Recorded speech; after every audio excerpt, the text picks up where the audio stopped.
अस्सलाम वालेकुम। आपको एक बार फिर से खुशामदीद करती हूँ मोरविश कुज़ीन में। आज मैं बना रही हूँ सबकी फेवरेट बिरयानी, लेकिन आज उसमें शामिल किए हैं झींगे। बना रहे हैं प्रॉन्स की बिरयानी, वही मसालेदार चावल, मगर उसमें है सी फूड का मज़ा।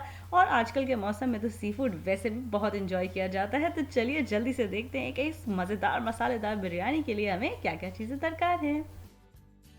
तो बिस्मिल्लाह पढ़ के शुरू करते हैं। सबसे पहले पैन में तेल गरम कर रही हूँ, साथ में डाल रही हूँ चॉप करी हुई प्याज। आप स्लाइस करी हुई प्याज का इस्तेमाल कर सकते हैं। चॉप करी हुई प्याज जल्दी से पक जाती है और मसाला अच्छे से भुन जाता है। फिर इसके अंदर कुटा हुआ लहसन भी डाला है। इतनी देर के लिए पकाऊंगी कि प्याज और लहसन कलर चेंज करने लगे। इसके अंदर शामिल करी हूँ चॉप करे हुए टमाटर और अदरक। इनको इतनी देर के लिए पकाऊंगी कि टमाटर नरम पड़ने लगें। फिर इसके अंदर मैं गरम मसाले में शामिल करी हूँ ज़ीरा और डालूंगी बादियान का फूल। आप चाहें तो कुछ और गरम मसाला भी डाल सकते हैं। फिर मैं शामिल करी हूँ नमक, हल्दी, धनिया पाउडर और लाल मिर्च का पाउडर। तमाम मसालों को इतनी देर के लिए मिक्स करूंगी कि अच्छे से हल हो जाए। फिर इसके अंदर दही शामिल कर रही हूँ, इसको अच्छा सा मिक्स करूंगी। अब हम इस तमाम मसाले को आंच को करेंगे हल्का और ढक के इतनी देर के लिए पकाएंगे कि मसाला भुन जाए और तेल ऊपर आने लगे। साइड में मैं अलग से आलू उबालने रखे हैं ताकि वो पक जाएं। आलू ऑप्शनल है, श्रिम्प बिरयानी में इस्तेमाल नहीं होते। फिर उसके बाद मैं पानी ले रही हूँ और उसके अंदर शामिल कर रही हूँ केवड़ा एसेंस और उसके साथ डाल रही हूँ ज़ाफ़रान। अच्छे से मिक्स करके इसको साइड में रखेंगे। मुझे केवड़ा नहीं मिला, इसलिए मैं केवड़ा एसेंस का इस्तेमाल कर रही हूँ।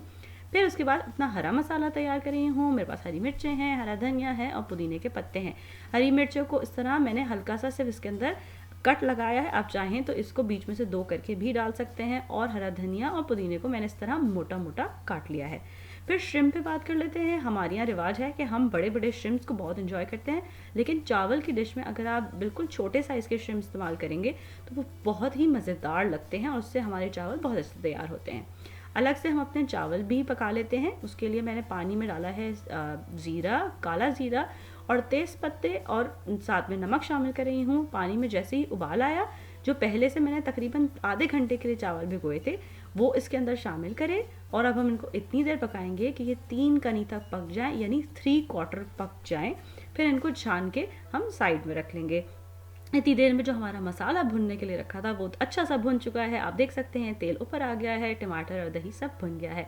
जो श्रिम्प्स हैं उसको मैंने धो के इसके अंदर शामिल कर दिया है। श्रिम्प्स को हमें ज़्यादा बिल्कुल नहीं पकाना है, वरना श्रिम्प बहुत चूई और टफ हो जाते हैं। आँच को इस वक्त तेज़ करा है। और उसके साथ मैं फ़ौरन ही इसके अंदर जो उबाल के आलू रखे थे वो शामिल कर रही हूँ। आलू अलग से इसीलिए उबाले थे कि श्रिम्प अगर इसके साथ पकाते तो आलू नहीं उबलते। एक ऑप्शनल इंग्रेडिएंट डाल रही हूँ बुलियन क्यूब। अगर आप ये ना इस्तेमाल करना चाहें तो नमक अपने हिसाब से एडजस्ट कर लीजिए। अगर ये डाल रहे हैं तो नमक कम डालिए। श्रिम्प की निशानी ये है कि श्रिम्प जैसे ही पकता है वो इस तरह कर्ल कर जाता है और ट्रांसलूसेंट सा हो जाता है। इसके अंदर गरम मसाला पाउडर शामिल कर रही हूँ, अच्छे से मिक्स करूँगी। अब मैं करूँगी आँच को हल्का और जो हरा मसाला है वो उसके अंदर डाल रही हूँ। तमाम इस तरह फैला दूँगी। जो केवड़ा एसेंस और ज़ाफ़रान का पानी बना के रखा था वो इसके ऊपर मैं इस तरीके से डाल दूँगी और इसके ऊपर मैं डालूँगी जर्दे का रंग। अब मैं इसको ढकूँगी और तकरीबन 5 मिनट के लिए हरे मसाले को दम पे छोड़ूँगी। फिर उसके बाद जो चावल हमने अलग से उबाल के रखे थे 3 कनी, वो उसके ऊपर डाल रही हूँ और उसके बाद उसको अच्छे से इस तरह फैलाने के बाद ढकूँगी। मैं इसके नीचे तवा रख रही हूँ ताकि चावलों पे अच्छा सा इक्वल हीट लगे और चावल हमारे गल जाएं।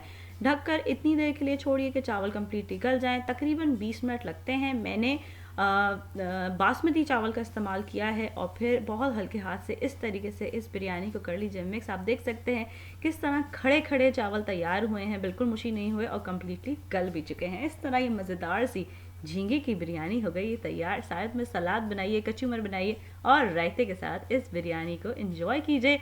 अगर आप इस रेसिपी को अपने पास ट्राई करें तो मुझे ज़रूर बताइए कि ये आपको कैसी लगी। कुछ और सीखना चाहते हैं तो वो भी ज़रूर बताइए। और मेरी रेसिपीज़ को पसंद करने का और उनको सराहने का बहुत शुक्रिया। अल्लाह हाफ़िज़। अगर आपको ये रेसिपी अच्छी लगी तो इन लिंक्स पे ज़रूर क्लिक कीजिए ऐसी और बहुत सी मज़ेदार रेसिपी के लिए।